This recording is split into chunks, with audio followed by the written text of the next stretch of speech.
Pero bueno, abrimos ahora nuestra guía de salud. Emilio de Benito, buenos días. Buenos días, Gemma. Y esta mañana vamos a hablar de la estructura más compleja del universo.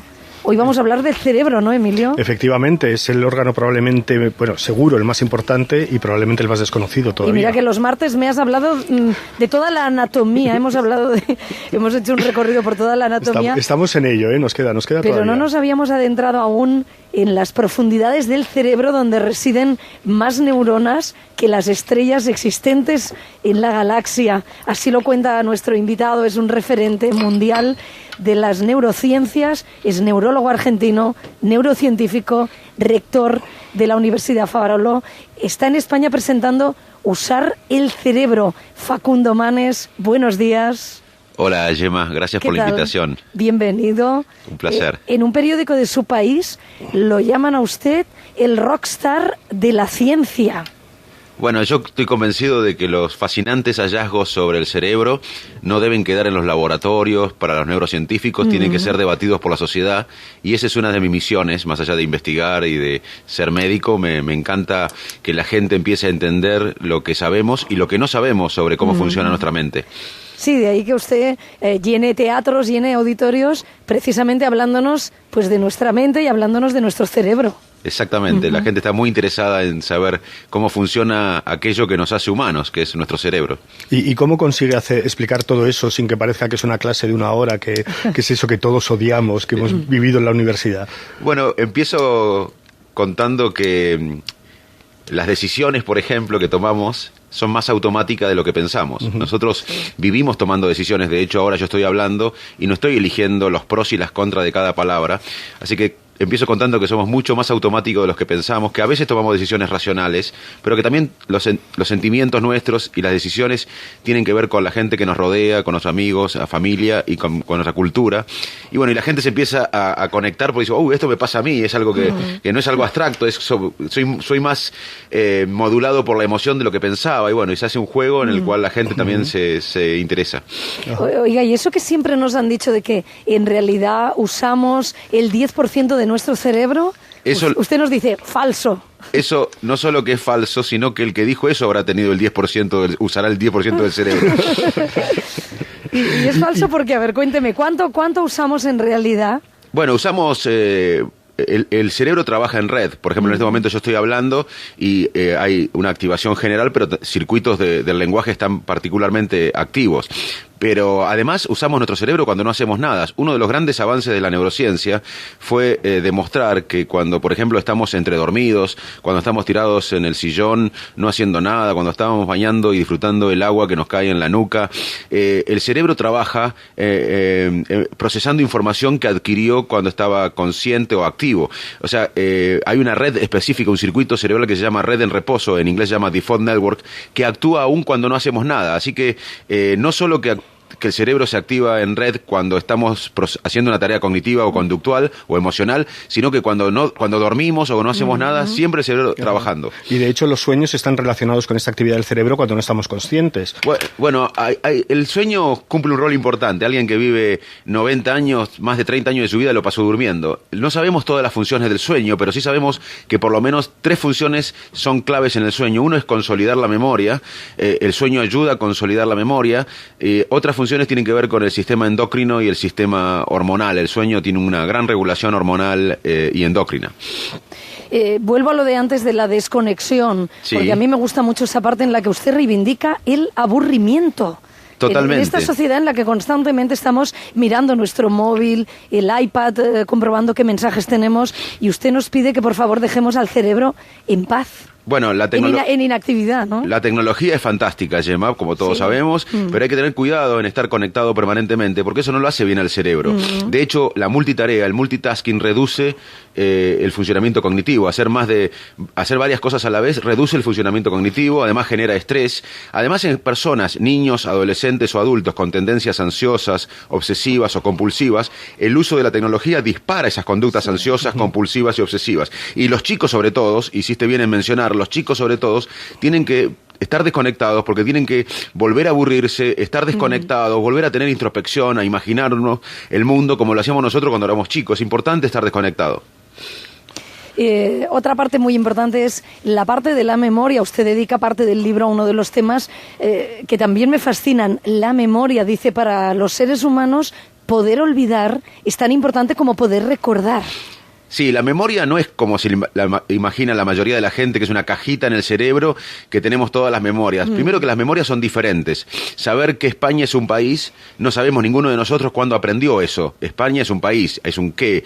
Una camisa es una camisa, no hubo un dónde y un cuándo. En cambio, cuando cayeron las Torres Gemelas en Estados Unidos, estábamos en tal lugar, en tal momento y fue tal día. Hubo un dónde y cuándo. Ahí tenemos dos memorias diferentes. España es un país o una cosa es una camisa, es un concepto semántico. En cambio, una memoria con un dónde y cuándo es una memoria episódica. También tenemos una memoria online, que es, por ejemplo, recordar algo, un teléfono, hablar por teléfono, marcarlo y luego olvidar el número. Es otra memoria más online. Después tenemos una memoria que cuando manejamos no recordamos todos los pasos automáticamente, es una memoria basada en la experiencia.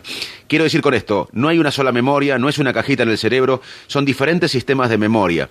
Y lo importante es que en la vida uno olvida casi todo. Solamente recordamos o tendemos a recordar las cosas que tienen un componente emocional, otra vez las emociones guiando nuestra conducta. La memoria, además, es el último recuerdo. No siempre recordamos el hecho que vivimos, porque la memoria, cada vez que se evoca, que contamos algo, lo vamos reconstruyendo. Quizás un acto de lo más creativo del cerebro es la memoria humana. Cada vez que contamos algo, lo reconstruimos. Por eso las modificamos. Es decir, uno que se portó de una manera, cuando cuenta esa historia 10 años después, se cree que se comportó de otra. García Márquez decía, el premio Nobel colombiano decía, la vida no es la que vivimos, sino cómo la recordamos para contarla.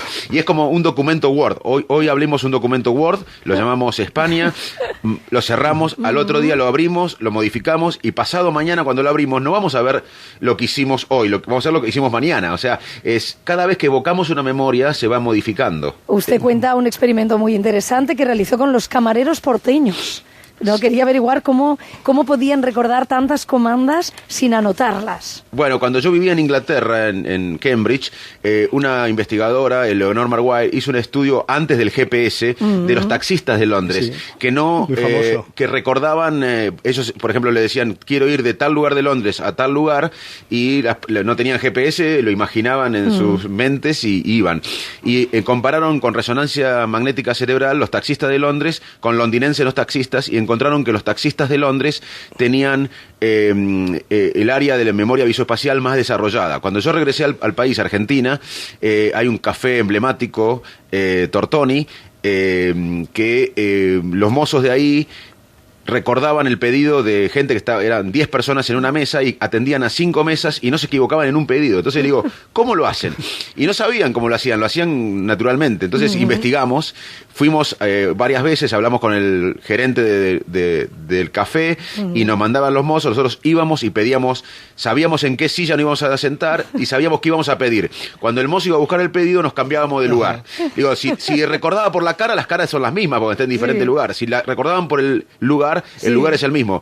Y se equivocaban. Lo que hacían los mozos de Buenos Aires, una vez que tenían más de 10 años de trabajo, porque estudiamos gente que tenía menos de 10 años y no le pasaba, es que asociaban la cara con el pedido.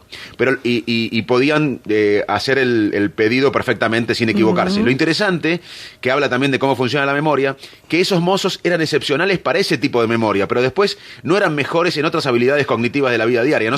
Ser bueno en una tarea no generaliza en otras habilidades cognitivas. Es que todo esto lleva a lo del entrenamiento de la memoria, ¿no? O el entrenamiento de las facultades mentales, que es una cosa que ahora está muy de moda, pues los brain training, estos programas de ordenador, o gente que ante el miedo de que en un futuro pueda tener una demencia, se hincha a hacer crucigramas o sudokus.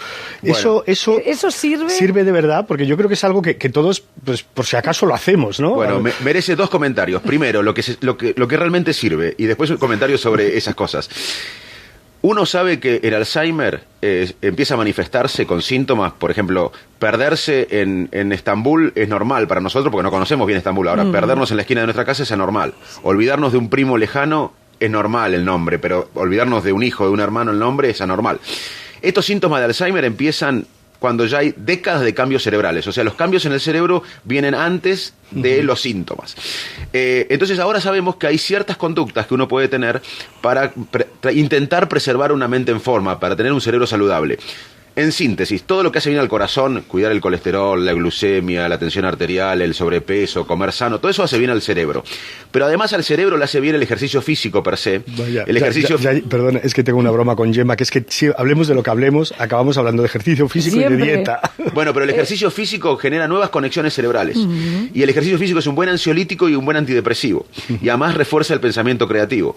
Te cuento un experimento. A personas de 65 años que eran sedentarias, a la mitad le dijeron caminen 3 veces por semana. A la otra mitad sigan siendo sedentarias. Después de los 65 años hay una área del cerebro, hipocampo, que se desgasta 1% anual. Los mayores de 65 años que solamente caminaban tenían no solo que no se gastaba esa área, sino que había mayor conexiones en esa área. O sea que caminar, cualquier ejercicio, aumenta las conexiones cerebrales. También la vida social. La gente aislada socialmente se muere antes. Estar activo socialmente nos protege.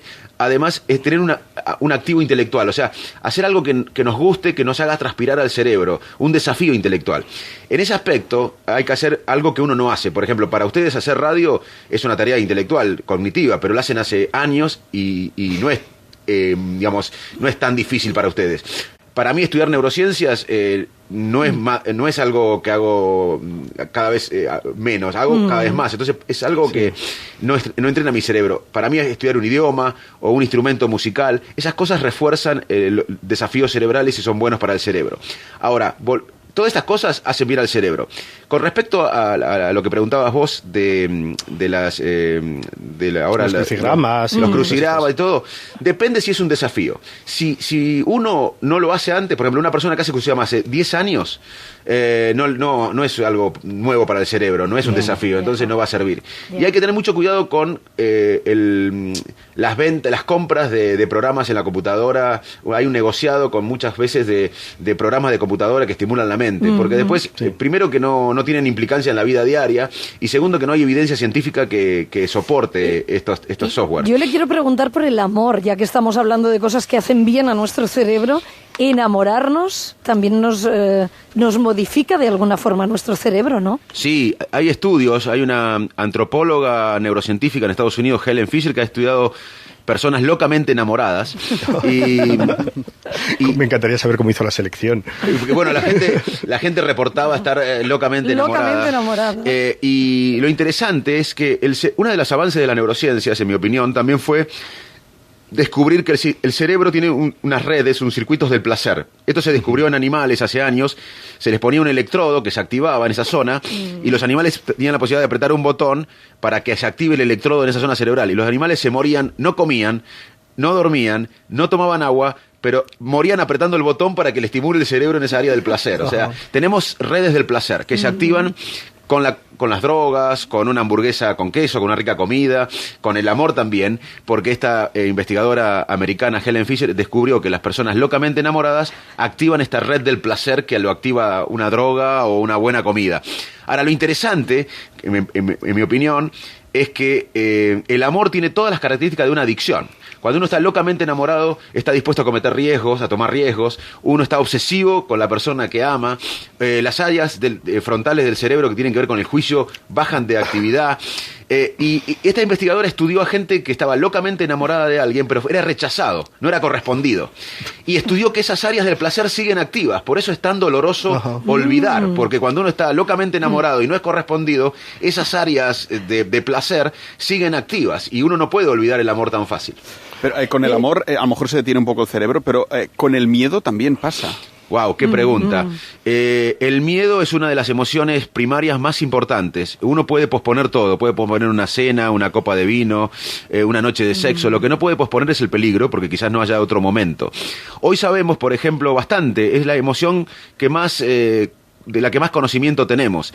Y lo que lo que ha descrito la neurociencia es que si uno, por ejemplo, está por una calle peligrosa de Madrid y le ponen un revólver en la cabeza y le dicen es un asalto, uno va a tener cambios corporales, va a tener sudoración, va a tener taquicardia, va a tener dilatación de la pupila, va a tener cambios corporales. Eso es miedo. Eso es miedo. O sea, los cambios en el cuerpo que presenta una persona es miedo. Y son cambios inconscientes. Luego viene el sentimiento del miedo. Sentir el miedo es posterior. Ahora, si a la semana siguiente estamos caminando por esa zona de Madrid peligrosa y sentimos unos pasos atrás de una persona que va a su casa a trabajar o de regreso a su casa, y no nos están asaltando, pero vamos a tener los mismos cambios corporales porque imaginamos que nos puede asaltar. Eso es ansiedad.